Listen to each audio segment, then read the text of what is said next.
Alright guys, welcome to today's video. So today's video I'm going to be walking you through a 2026 game plan.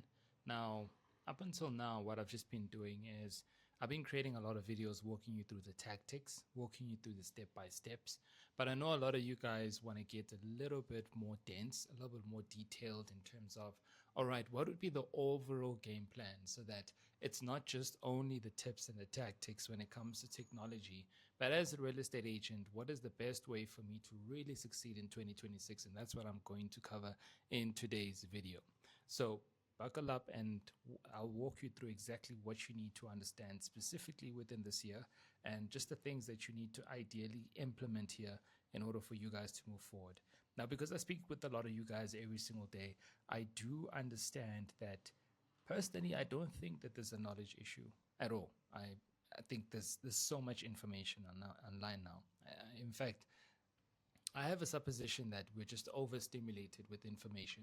In fact, there's just too much information and you don't know exactly who to listen to because everyone is providing a different advice and everyone is saying, no, that advice is bad or that strategy is bad or you need to do this, you need to do that. So with this one over here, I'm going to be as objective as possible and not be biased. Of course, there'll be certain biases, but this will just at least give you an overall objective standpoint so that you can still use this game plan with another strategy that you want to utilize or with what's working for you right now.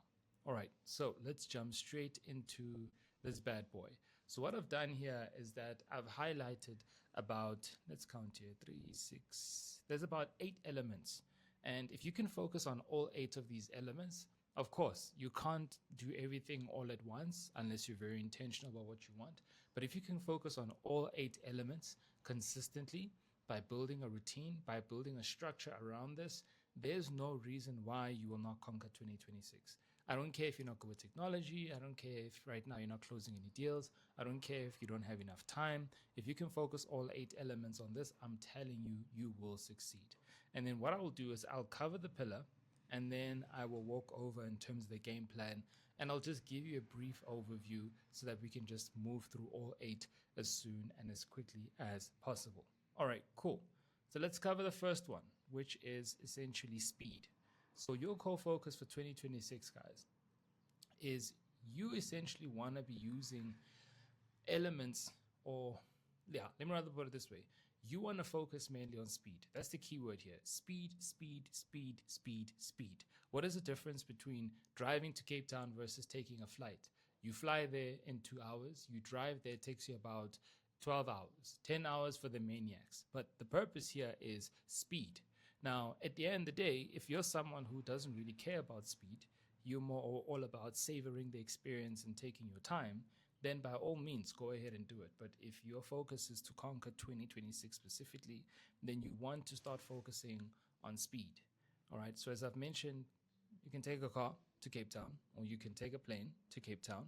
One who takes a plane, yes, wants to savor the experience in the moment, but doesn't want to wait for 10, 11, 12 hours, where the other one wants to focus on that.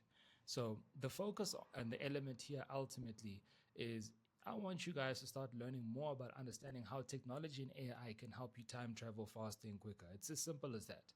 So if we really had to look at the different elements of how to prospect, you can cold call, you can go door knocking, all right? You can send out flyers, you can poach enemy stock. There's multiple different ways for you guys to prospect. I don't think I need to mention that. But which one will get you to your ideal result a lot faster and quicker? I had a conversation yesterday with my client, one of my best clients, and she was like, you know what?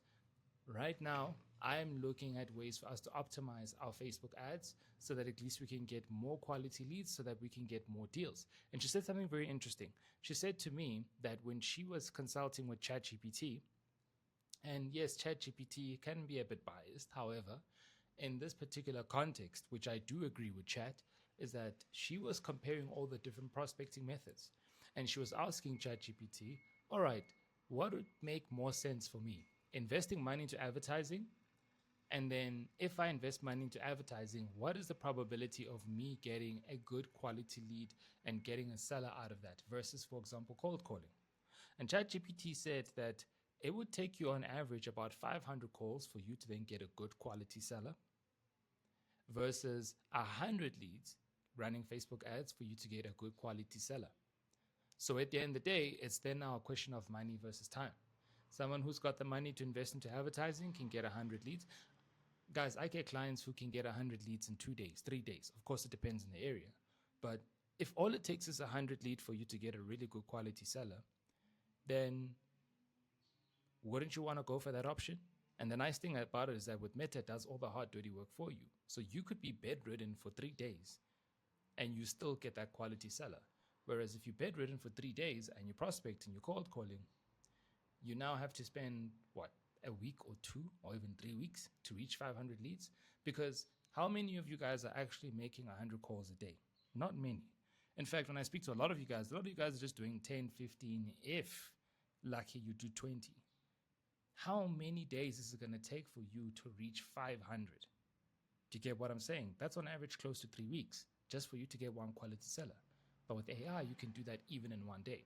So the purpose here, guys, is speed, right? How fast do you want things? Do you want to conquer your market in 6 months or do you want to conquer your market in 6 years? At the end of the day, both of us will still get to the result, but one will get there a lot faster and quicker. So it really all just depends on that. And that's the game plan, guys, for 2026. Focus on speed. All right. Now, if you're someone who wants to move faster and quicker, then the advice here is start learning more about how technology and AI can help you time travel faster and quicker. Now, you might be asking yourself, okay, well, how do I do that? Go ahead and check out my channel, guys. There's a lot of videos that will give you everything you need to know about that. Awesome. What's the next pillar? Just trying to see here. Okay. So the next pillar is volume 10x, 10x, 10x, 10x. All right. So what do I mean by volume and 10x? So in a nutshell, I want you guys to stop operating at average volume levels. Success is abnormal, so you need to start thinking from 10x. So back to what I was saying about those who are cold calling. Most of you guys are just doing 15, 20, 30 calls. Some of you guys, from what I've noticed, will do maybe 40 to 50 calls. So the whole purpose of the 10x volume side is that instead of doing 15 calls, start doing 150. Instead of doing 20 calls, start doing 200. Because at the end of the day, yes, that may seem abnormal, but so is success. Is it normal for you to see mansions on every single street in South Africa? No, it's abnormal. You only see the successful people living in a small neighborhood, right? Because it's abnormal. It's not normal. When you go in, I was actually looking at a few properties in Cape Town, Clifton, because I was doing a video on that. And I was looking at the average homes in Nittleton Road, which is the most expensive road in South Africa. The average home value there is at least about plus minus 100 million rand. 100 million rand, is that normal? Do you have 100 million in your bank account? Does everyone in South Africa have 100 million in their bank account? Is the average minimum wage 100 million? No, it's abnormal. So the thing is, and I notice this is the thing I notice about most of you guys, is that many of you guys are doing normal volume and expecting abnormal results. Like, make that make sense. It doesn't make sense. Now, it's not to say that you have to always push these abnormal numbers, but at the end of the day, most of you guys don't realize how much it actually takes to get the results. If you listen to Alex Hormozi, I'll make one more example before I move forward. Alex Hormozi, I remember he's a well, in the entrepreneur space, he's quite well known. He's built a really good personal brand for himself. And I mean, look, right now, I think, when was it? Last year. Last year, he did an event where he sold or he made over $100 million in a space of, was it 2, 3, 4 hours? I do tend to be corrected, but he did that in a day. $100 million in a day. Some of you guys will not touch $100 million in your life. And he did that in 1 day. How did he do that? Well, of course, he started thinking from an abnormal perspective. Because if he thought normally, then he wouldn't have received those results. Okay, the same way on average, when I used to do my webinars, okay, my very first webinar that I did, my very first event that I did, I think I did more than 6 figures in a space of 2 hours. That was abnormal for me because that wasn't normal. So the point that I'm trying to make here is that you need to stop operating at average volume levels, because if you're going to continue doing that, of course, you're going to get average volume results. So you want to start thinking 10x. The nice thing I like about Meta, going back to technology and AI, is that it can reach 10, 20, 30,000 people in your area at once. Whereas with cold calling, you can only do a certain amount. So at the end of the day, you need to really start stepping out of your comfort zone and doing things a little bit more than usual. But if you feel that it's going to take too much time and effort, then this is where you need to focus on technology, which will then what? Focus on the speed. Hope that all ties in with everything I'm focusing on. Now, if you notice, the core focus here ultimately is to help you get to the next level. I'm not trying to be biased, but I'm really doing the best that I can to give you things that I know will help you succeed. All right, so the next pillar here is attention, which is your personal brand.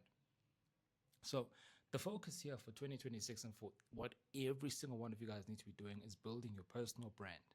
And that's going to be something that's going to be able, it's going to allow you to become more relatable to your market. You're going to start becoming more influential in your market because now you have a personal brand. Why is it that, if I say, for example, who's the best doctor that you go to, or who is the best, let's say, dentist that you go to, or who's the best, anything that's the best, right? This is obviously going to be biased according to who you view as the best. So what does that mean? Your perception of that service provider means that that service provider has a really good personal brand in that sense. Now, of course, I suppose the question now is it a business brand or is it a personal brand? Now, the best way I could really explain it is that a personal brand is ultimately how people perceive you as a person. But remember, as a real estate agent, people are not working with you because you are a real estate agent. They're working with you because it's you. The same way you guys are not working with me because it's digital agents, you're working with me because it's me, it's Wandile. When I speak to a lot of you guys, you always want to talk to me. You don't want to talk to the business, you want to talk to me because why? I'm human. We form a relationship. So when you build a personal brand, that's ultimately what you're doing. You're building more quality relationships with people in your market. It's not about Chaz Everett. It's not about Pam Golden. Don't get me wrong. Those do also carry weight. But ultimately, if you are a shit person and you're working for Pam Golding, your market will not care that you're working with Pam Golding. They will care because it's you. So it's very important to understand this and work on building your personal brand. Now, how do you build your personal brand? It goes down to content. I've got tons of videos. You can just even watch my videos I posted in the last week about what type of content to post that will, one, elevate your personal brand and also allow you to become more relatable and build more influence in your market. Once you can do that, guys, I'm telling you, you will crush 2026. Okay, cool. Pillar number 4, which is vehicle, which is the right thing. So what do I mean by that? All right, so guys, you want to start focusing on using the right vehicle to ensure you're on the right track and achieve your goals quicker. So going back to what I was saying is that here's the thing. The right vehicle is subjective. Everyone's vehicle works. It's all your perception on the vehicle. So for example, if I'm pretty sure each and every single one of you guys probably know someone in your agency, if you're working for let's say a commercial, or let me rather say, how do I say it? If you're working for a franchise, right? There's 9 times out of 10, there's somebody in that franchise that's killing it by doing the old school thing, which is either cold calling or which is either referrals. Not to say referrals are old school, but you get what I mean. Okay. Now, does that mean that that vehicle is right? 100%. It's right for who? For them, because that's their perception. That's what's working for them. But then there's also somebody else who I can then show you where they have never done a cold call in their life, but all they've done is door knocking, and that has made them the best. Does that mean that the person who's cold calling's vehicle is wrong? Does it mean that that person who's going door to door vehicle is wrong because you do online advertising? No. Okay. If it works for them, it works for them, and that's their truth. And we don't judge them. We just allow them to do what they're using. What I'm trying to say here, guys, is that start focusing on using the right vehicle. So when I say right vehicle is what is the right vehicle for you? Notice I'm not saying you want to use AI, not saying you need to use technology, but if you want something that's going to help you get there faster, then of course I will then recommend using AI and technology. Because from my perspective, that is the right vehicle to get you there as fast as possible.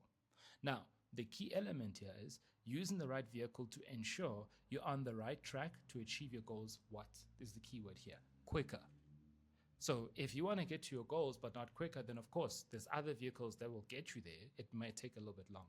So in the context of this, you want to start focusing on using the right vehicles, whether this is cold calling, whether this is going door to door, whether this is creating content, whether this is running ads.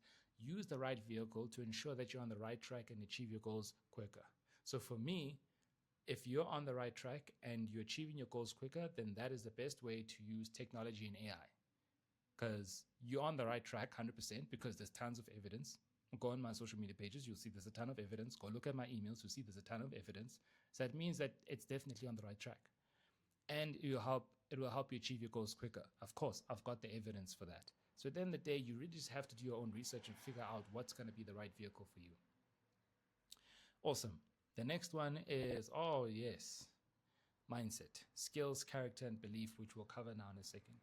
So I want you guys to stop looking at mindset as an optional thing to do. Guys, it's a non-negotiable. You need to start looking at I won't necessarily even say fixing. I would even say you want to start looking at improving yourself daily. Okay. So here's the thing, guys.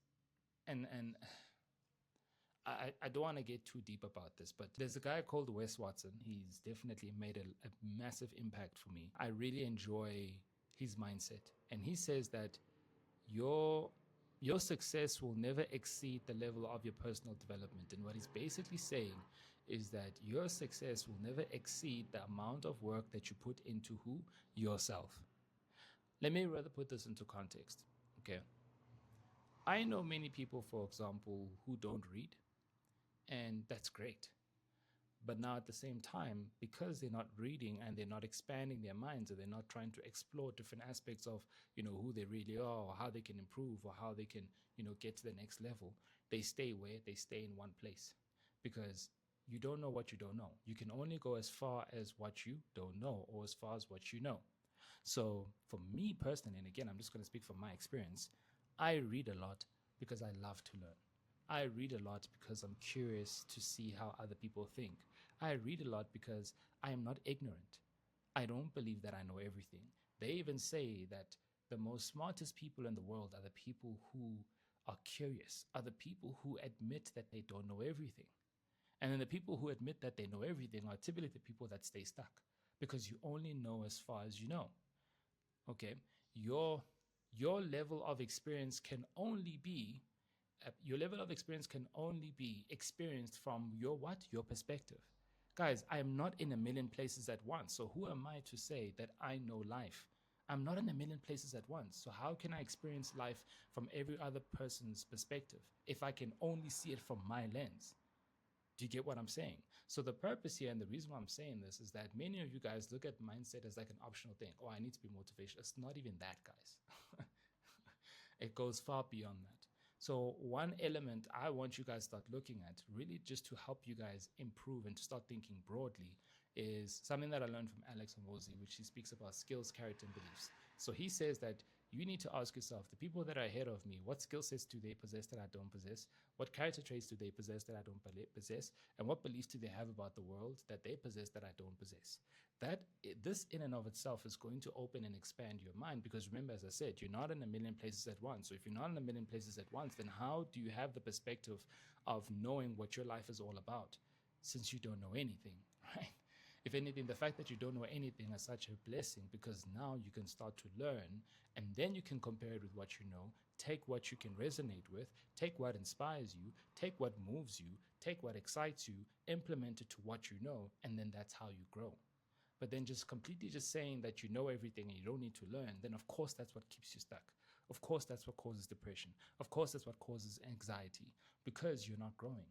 We as humans are built to expand.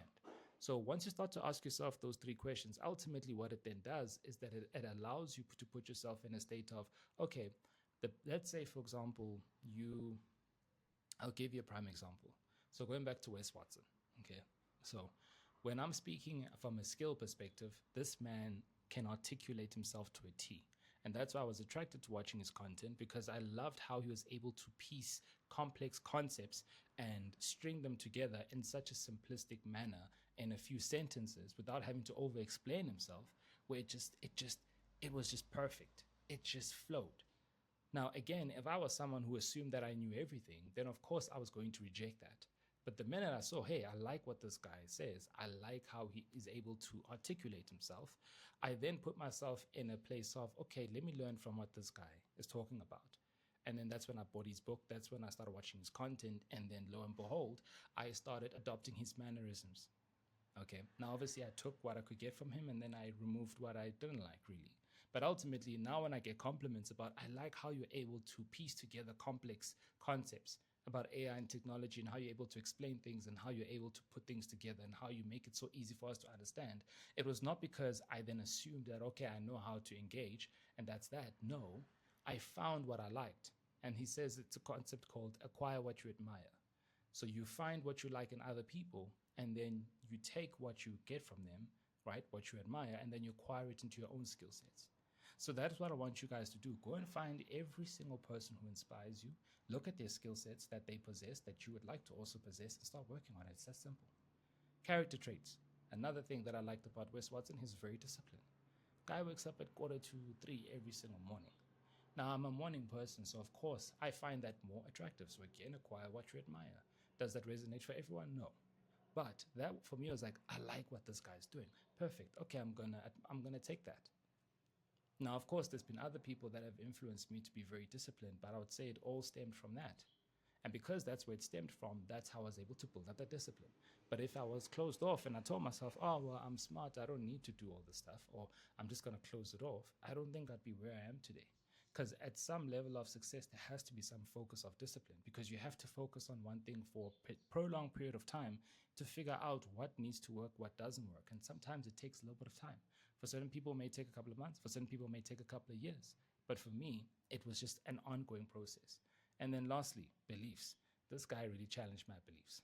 So this guy challenged my beliefs crazy, especially from a money perspective and also from just in terms of self-concept perspective.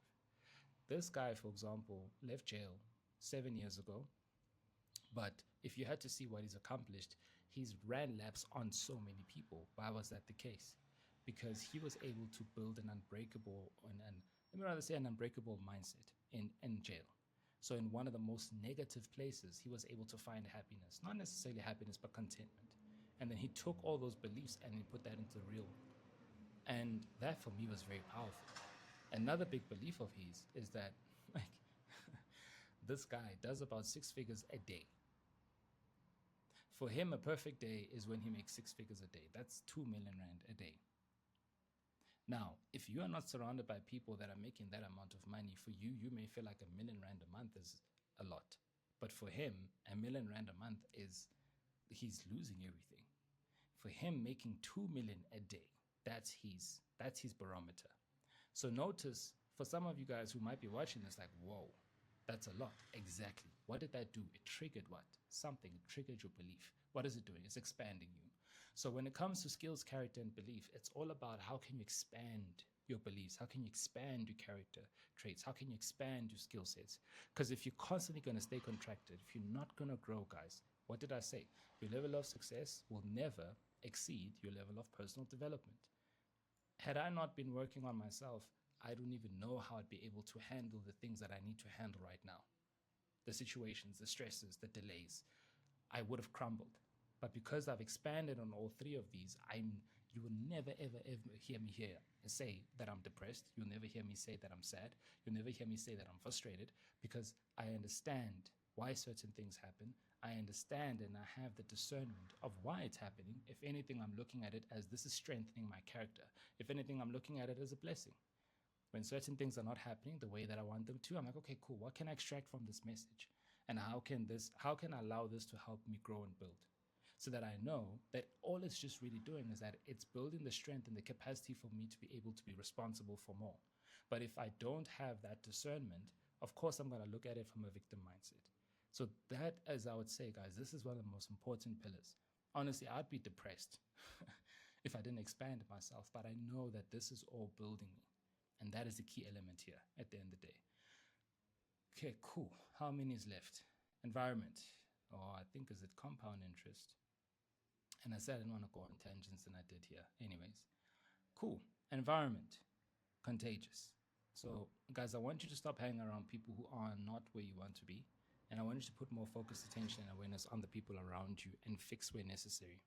So they did a study at Harvard, and it was called Your Environment is Contagious. And in a nutshell, what they realized is that the people that you surround yourself with ultimately will then depict your state and who you are and your thoughts and your emotions and your actions, and then ultimately you'll be that person.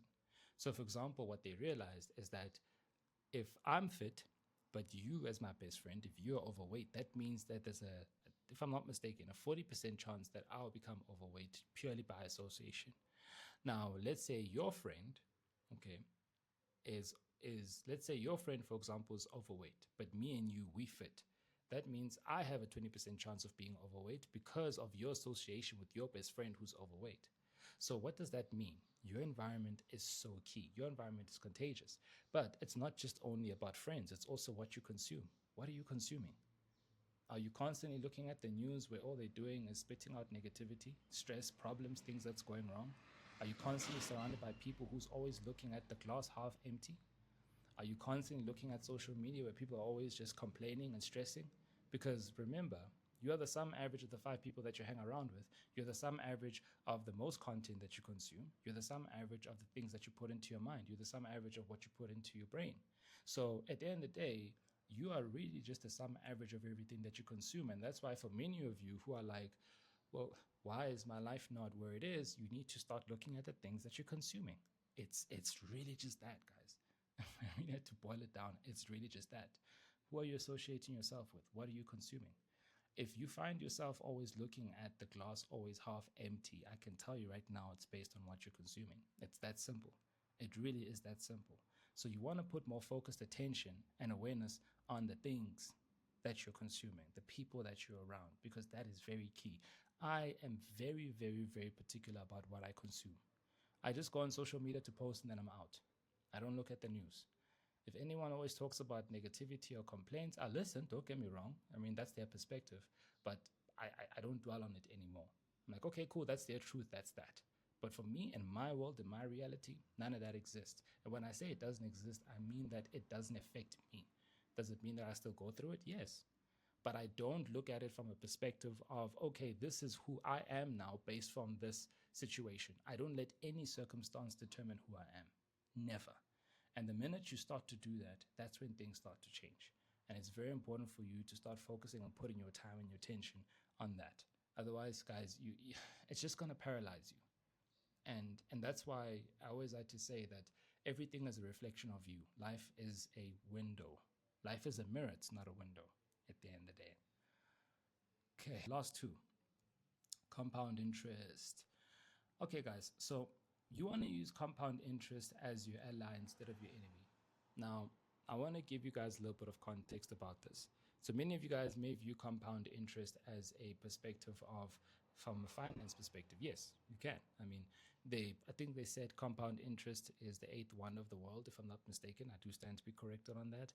And I get an understanding of what they mean by that. So when I say compound interest, long-term thinking, I'm really meaning more from the perspective of, so Sam Ovens, my mentor, like this guy's thinking just really helped me view things from a different perspective. He was always speaking about first order consequences and second order consequences and third order consequences. So I'll give you a quick example, right? If you buy a TV, that's a first order consequence. Let's say you buy a TV on debt. That's a first order consequence. So what that basically means is that you now bought this TV on what? On debt with money that you didn't have, as an example. That's a first order consequence. So what's the consequence of that? You're buying this TV with money that you don't have. Awesome. Cool. Now, what's the second order consequence of that? You now bought this TV. So you're not just buying a TV for it to sit in your living room. You now have to watch it. You now have to consume it. Correct? So now that's a second order consequence, because now you need to now sit down and consume whatever content that the TV is giving you, right? Which is what? Taking up what? Your precious time, something that you'll never get back.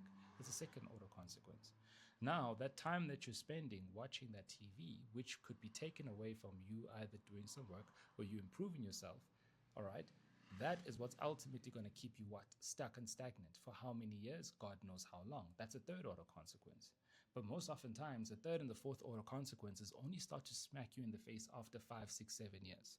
Let me give you guys a good example. So for me back then, I used to just consume a lot of TV, but like what sitcoms, I used to watch a lot of shows and stuff like that. At that point in time, I, in a sense, didn't like my life because I felt like I wasn't growing, I was stagnant. But what I didn't realize was that in that moment where I was sitting down watching the TV, my reality didn't change. Of course, yeah, because I'm watching something for that moment of time. But what did that do? The third and the fourth order consequence that now it built a habit. And then what did that do? That habit now was hard for me to get out of it because I was so used to watching TV. I was so used to looking at things a certain way. And then because that's how I viewed my life, guess what?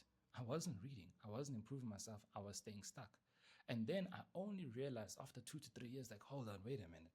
Like, this is my life. I'm always stressed. I'm always sick. I just realized that no, something is wrong here. And when I reverse engineered the process, I realized it was because of this. So my life had compounded, but in the negative light, because again, I wasn't doing the things that was going to help me get to where I needed to be. Because in that moment, it felt good. But the long term, what did it do? It kicked me in the ass. So then I was like to myself, no. This is not how I view myself. So then I had to unlearn a whole lot of things. And that's why I stopped watching TV. And that's why I started listening to podcasts. That's when I started reading. That's when I started exploring more about who I am. What do I like? And yes, it took time. But I'm so glad that I went through that because now I can look at others and I can immediately tell just by the conversations that we have. Guys, I'm the kind of person where if I can tell that, this is who you are, your surface level, it's okay. We'll stay there. Because I know if I go deeper, then you're not going to get me. And that's okay. So we'll keep it there. But I don't like surface level conversations. But I can tell that you haven't done the work on yourself. Therefore, it's difficult for us to have a meaningful conversation that can ultimately help you get to where you need to be. And I can obviously tell by the level of conversations that I have with people. But the purpose that I'm trying to put here, guys, is that compound interest will only slap you in the face after a couple of years. And it's either going to slap you in the face because you haven't done the work on yourself, or it's going to help you move forward because you have done the work on yourself. And that's very important. So long-term thinking is very key. You reading this particular book is not going to change your life today. It's not. But if you continue reading the right books, what is it going to do? It's going to lead you to where you need to be. And that's the reason why the average CEO reads about, 40, 50 books a year? Because they understand that the results aren't going to be a byproduct of what's happening right now. It's going to change for the next 5, 10, 15, 20 years. And that's why the rich get richer and the poor get poorer. It's because of the actions that you're taking in right here, right now. And those are the most important key elements. And then lastly, PMH, which is positive mental habits. And in a nutshell here, guys, just want to focus on stacking daily small wins, perfect days, perfect weeks, perfect months, perfect years. So what is a daily win for you? For me, a daily win is if I woke up, if I prayed for others, if I worked out, if I, did the things that, and here's the thing, my identity is no longer created by the work that I put in. I used to be someone where I would just work hard, but the problem was my identity was still surfaced around lack. So I would just create more lack, which would then force me to work harder. But now I don't look at it that way. In fact, I don't even look at work as work. I look at it as an instrument for me to express myself. That's how I look at work. So I also needed to unlearn the whole process of, work is a bad thing. Because if you're looking at society standards and measurements, they look at work as, this is something that you need to get away from on the weekend. That's why weekends existed, so that you can get away from what? Your quote unquote work. But then you look at the entrepreneurs, do they stop working? No, they don't. They continue because they no longer created work as an identity that they needed to get away from. That it's just who they are. It's an instrument for them to express themselves.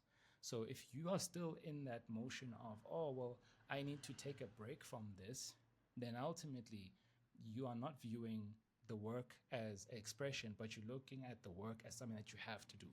That took me a long time to realize that. And for some of you guys might get it, some of you guys might not, and that's okay. We're all in different journeys. So for me, I can work every single day and it won't take away from me. I will not burn out because it's an expression. It's who I am. It's what I enjoy.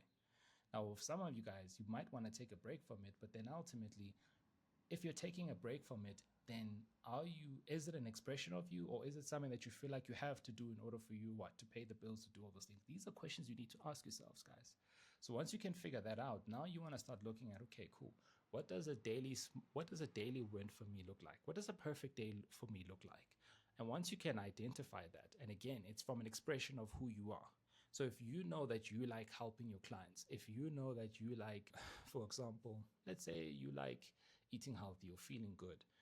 Let's say that, for example, you want to express yourself in that manner that will allow you to experience that on a day-to-day basis. Don't feel like you have to do this thing for you to feel this way, because that's not sustainable. Do things that are expression of you. And that's why it's very important for you to understand who you are. Because once you understand who you are, everything else becomes easier. Stop looking at all these TikToks and these videos and these WhatsApp stories and videos of, oh, okay, drink lemon juice for you to lose weight. No, if you don't like drinking lemon juice, then don't drink it. Drink something that makes you feel good. That is an expression of you, because that is what's ultimately going to sustain it. How many people do you see try to lose weight and then they're only able to do it for 2 weeks and then they stop because they were forcing something? Stop forcing things, guys. Focus more on the things that are more in direct alignment to who you are. Because then when you carve your own path, when you carve your own way, that is how you stick for it for as long as possible. How many successful entrepreneurs do you know that always say that they were not chasing the money? What were they chasing? They were chasing their passion. They were chasing the expression, and that is why they became successful, because they carved their own path. And that is exactly what you need to do. But no, we live in a society where everyone is trying to follow what that one person did. But now that means that you're running away from who you are because you're following someone else's path. And that's why it doesn't work out, because you always go back and forth. So it's very important, guys, to figure out what is perfect for you and a perfect day where you're not stressing yourself, you're not overexerting yourself, you're doing the things with integrity that you enjoy. Once you nail that, then you want to do that every day. And once you do that every day, that's how you construct a perfect week. When you construct a perfect week, that's how you construct a perfect month. And that is how you construct perfect years. Guys, consistency is all in alignment with who you truly are. Okay, with integrity. When I say with integrity, I mean more from the perspective of what are the things that you would do, all right, that you would accept from others doing unto you, right? What are the things that you would do that would not cause regret? So when I say do things that make you happy with integrity, it could be, for example, when I help a client or when I assist a client, that makes me happy. That is with integrity. But when for example, you say, okay, when I drink alcohol, it makes me happy for that moment and then I feel regret afterwards, that's not with integrity. So I say, do the things in alignment with who you are and where you want to be with integrity. And if you focus on that long enough, that is how you construct the perfect months and the perfect years, because now you're no longer deviating from the plan, because that's who you are. And when you focus on that, that is how you move a lot faster and quicker. So anyways, guys, that's really the game plan. And I know it went a bit longer than usual, but ultimately, these are the things that I've learned myself that has taken me a very long time to figure out, a very long time for me to go back and forth, a very long time for me to really understand. And I wanted to share it with you guys. I hope that you guys get a lot of value from this. And if you need help and assistance with what we do, pop me a WhatsApp 068-626-8154. Even if this video helps someone, whether it's 1 or 2 people, that's great. But come back to this if maybe you feel like you are deviating, or if you want to feel a bit challenged, come back to this. I'll see you guys in the next one. Take care.